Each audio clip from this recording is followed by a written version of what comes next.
Magandang araw Pilipinas, narito po tayo ngayon sa Bonifacio Drive sa Luneta kung saan ginaganap na ang baha sa Luneta. At narito na po ang ating mga kapulisan kanina pang alas 3 ng umaga upang panatilihin po ang kapayapaan at kaligtasan maging ng mga reliyista pati na ng mamamayan. Tiniyak ng Philippine National Police ang mahigpit na seguridad at kaligtasan ng publiko sa idinaos na baha sa Luneta. Kaninang alas 9 ng umaga, September 21 sa Luneta Park.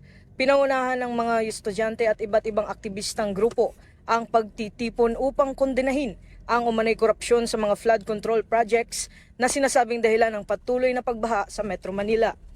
Ayon sa National Capital Region Police Office, maagang nagtalaga ng mga tauhan mula sa Manila Police District at iba pang support units para sa crowd control, traffic management at disaster response.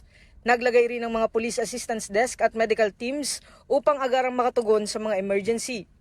Sinabi ng PNP na nakalatag ang contingency plans para tiyakin ng mananatiling mapayapa ang kilos protesta habang pinapangalagaan ang karapatan ng mga mamamayan sa malayang pagpapahayag.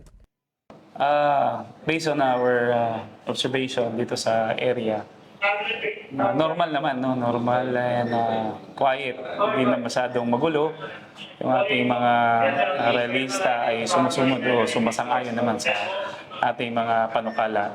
At more or less yung ating crowd estimate dito ay nasa 3,300 as of 10 a.m.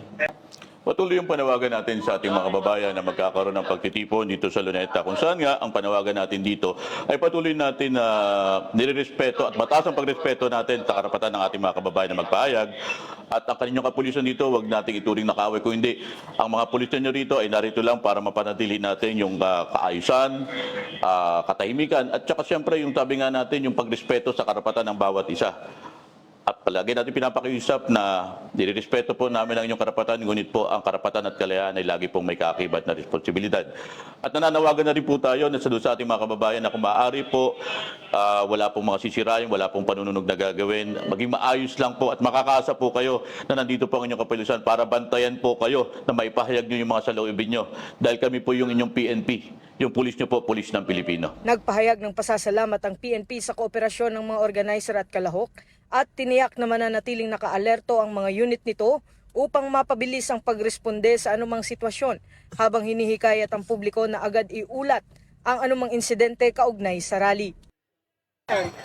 Mula dito sa kahabaan ng Rojas Boulevard, ako ang inyong Police News Network correspondent, Patrolman Don Brosa sa Lagad ng Batas, tagataguyod ng Balitang Pulis.